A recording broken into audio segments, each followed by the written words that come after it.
Ayon sa mga eksperto, pwede maging traumatic sa ilang bata ang pag-iwan sa kanila sa eskwela sa mga unang araw ng klase. Kaya naman, mahalaga raw na maagang ikondisyon ang isip ng mga bata para maging sabik sila sa pag-aaral.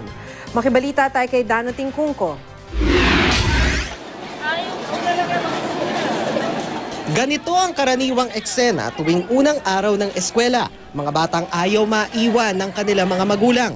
Ang ilan pang ang magulang, nakikisit-in na sa klase, wag lang umiyak ang kanilang anak. Ayon sa isang psychologist, may tuturing na traumatic sa mga bata ang unang araw ng pasukan, lalo na dun sa mga first-time papasok. Ito ang tinatawag na separation anxiety. All of a sudden, it's like you're a fish being drawn out of water. So it's a very threatening feeling. High anxiety, no? It produces high anxiety on the part of the child because they're dealing with strange people.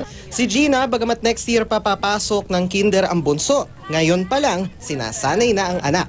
Binila na rin niya ito ng school supplies kasabay ng pamimili ng gamit para sa kanyang ate at kuya. Sinasanay ko na siya sa bahay. Kunwari may teacher-teacheran.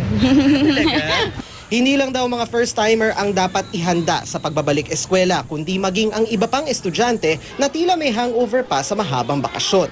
Si Maximo ay sinama sa pamimili ng school supplies ang anak para raw makondisyon na ang isip sa pagbabalik eskwela.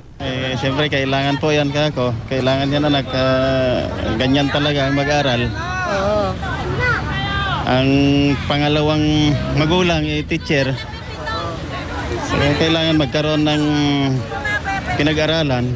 Dagdag pa ng mga eksperto, makakatulong na iparamdam sa anak ang assurance na hindi siya nag-iisa at marami siyang bagong makikilala sa eskwelahan. Makipagtulungan din daw dapat sa mga guro.